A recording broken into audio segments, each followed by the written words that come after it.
Inspiratif hidup. Jangan jadikan kegagalan kemarin sebagai penghambat hari ini. Semangat untuk membuat hari esok lebih baik melalui hari ini.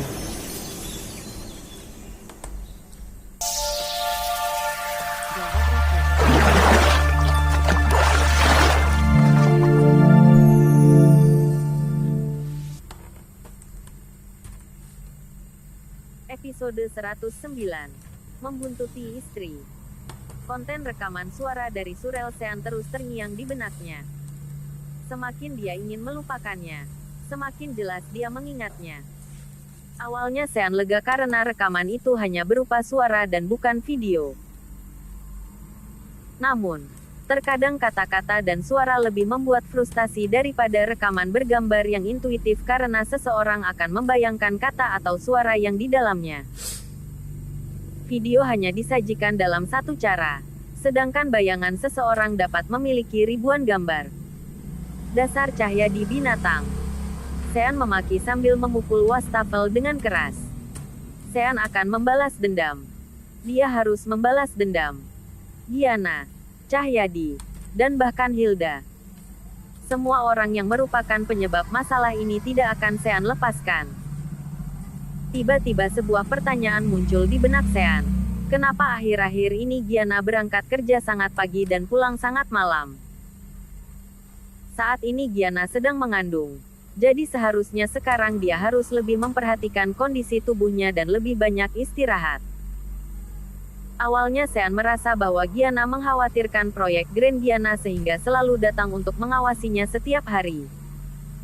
Tapi, sekarang Sean merasa bahwa masalah ini tidak sesederhana itu. Mungkinkah Cahyadi sudah kembali? Sean bertanya-tanya jika Gianna keluar pagi-pagi dan pulang malam karena bertemu Cahyadi. Dia bahkan mulai bertanya-tanya juga apakah anak yang di dalam rahim Gianna adalah anaknya atau bukan. Sean tidak bisa tenang sekarang. Tetapi dia harus bersandiwara dengan baik untuk mendapatkan kebenaran. Pertama-tama, Sean berpura-pura mengendarai mobilnya menuju perusahaan. Tetapi, di tengah jalan dia menghubungi John dan meminta untuk bertukar mobil dengannya. Kemudian, Sean mengendarai mobil Buick Excel yang tidak mencolok dan putar balik menuju perumahan Pondok Indah. Setelah menunggu lama, Sean melihat Gianna yang keluar dari gerbang perumahan. Dia pun bergumam pada dirinya sendiri, aneh. Kenapa Gianna tidak mengemudi sendiri? Ada banyak mobil mewah di garasi Sean dan Gianna dapat mengendarai yang mana saja dengan santai. Jika Gianna tidak ingin mengemudi sendiri, dia juga bisa meminta sopir untuk mengantarnya kemana saja dan kapan saja. Namun, Gianna memesan taksi online dengan ponselnya. Tentu saja taksi online yang dipesannya bukanlah mobil biasa, melainkan mobil Jaguar yang mewah. Sekarang Sean merasa siapapun yang berada di sekelilingnya adalah musuh. Ketika dia melihat mobil Jaguar, dia bahkan merasa sopir Jaguar itu adalah selingkuhan Gianna. Namun, Gianna duduk di kursi penumpang bagian belakang. Saat Gianna memasuki mobil itu, Sean bisa memastikan bahwa Gianna sepertinya tidak saling mengenal dengan sopir Jaguar itu. Sean melajukan Buick Excel-nya dan diam-diam mengikuti Jaguar yang membawa Gianna. Namun, saat sedang menunggu di lampu merah, Sean hampir saja kehilangan jejak karena sudah lama tidak mengendarai mobil manual.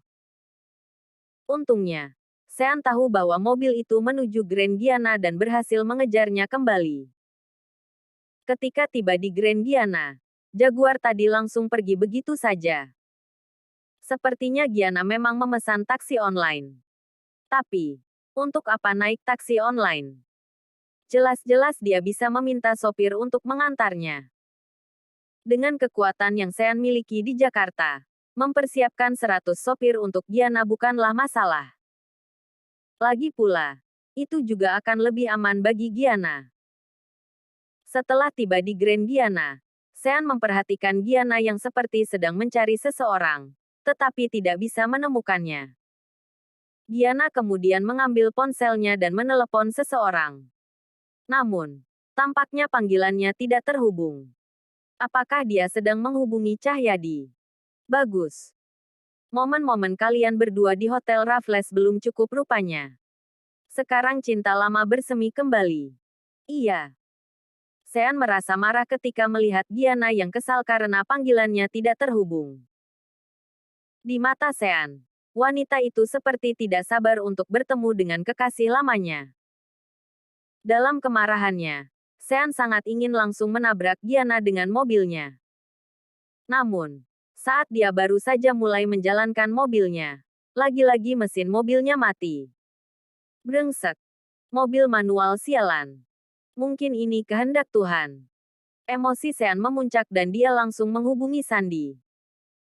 Sepertinya Sandy belum bangun dari tidurnya karena mengangkat telepon dengan nada suara yang mengantuk. Kak Sean, ada apa? Sean langsung berbicara tanpa basa-basi. Aku ingin menanyakan sesuatu padamu. Jawablah dengan jujur dan jangan beritahu siapapun kalau aku menanyakan ini padamu. Jika tidak, kamu tahu konsekuensinya.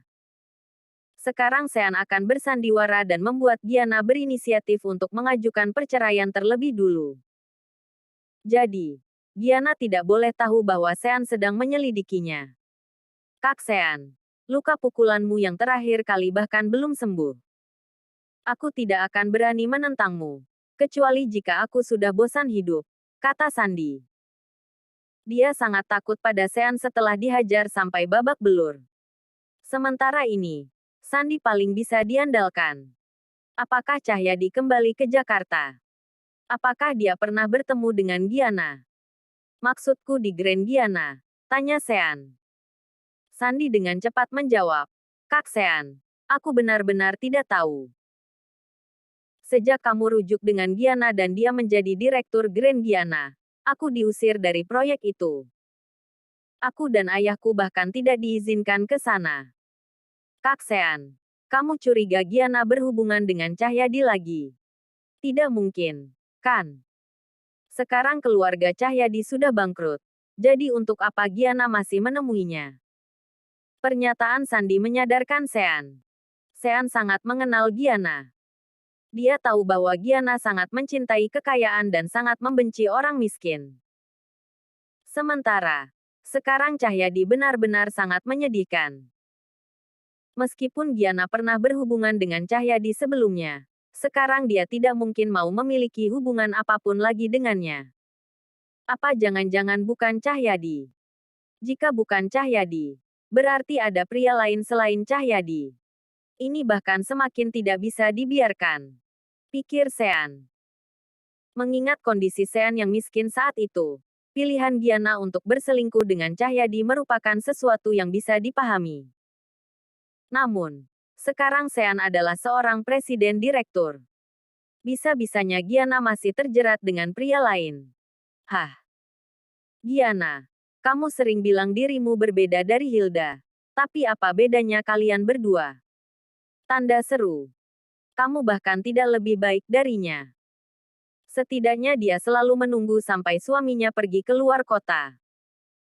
Sedangkan, kamu melakukannya di depan mata kepalaku dan di proyek yang aku sendiri investasikan langsung untukmu.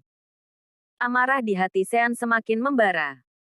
Tiba-tiba Sandy bertanya, begini, Kak Sean. Aku rasa tidak mungkin itu Cahyadi. Mungkinkah orang itu arsitek yang baru direkrut Gianna? Sandy menjelaskan. Yuana bilang dia tidak sengaja melihat sebuah mobil Aston Martin edisi terbatas di jalanan 2 hari yang lalu. Jadi dia membuntutinya sepanjang jalan karena menginginkan kontak WhatsApp pengemudinya. Tetapi, tanpa disangka, ternyata dia mengikuti mobil itu sampai ke Grand Gianna. Begitu aku mencari tahu, ternyata orang itu adalah arsitek baru. Kamu masih ingat nomor plat mobilnya? Tanya Sean. Soal ini, aku harus menanyakannya pada adikku. Jawab Sandy. Baiklah. Tanyakan padanya dan kirimkan padaku. Perintah Sean. Sesudah menutup telepon dan menunggu beberapa saat, Sean menerima nomor plat mobil itu. Sean langsung mengirimkannya pada pengurus virus dan memintanya mencari nama pemilik nomor plat mobil itu. Pengurus virus segera membalas dengan satu nama, Yoga Liono. Pada saat inilah akhirnya Sean mengerti segalanya. Cahyadi pergi ke Banten untuk meminta bantuan keluarga Liono. Yoga tidak hanya menyerang Sean di pasar saham, tetapi juga berhubungan dengan istrinya. Sean benar-benar tidak menyangkanya. Untungnya Yoga termasuk sebagai seorang pria terhormat. Jika dia seorang bajingan, kemungkinan Giana sudah dinodai sejak lama. Cahyadi. Yoga. Siapapun itu yang sudah menggoda istriku, semuanya harus mati. Terima kasih sudah mengikuti channel Wan dan Putra Orsia. Jangan lupa subscribe, like, and share. Tunggu episode selanjutnya. Salam silaturahim.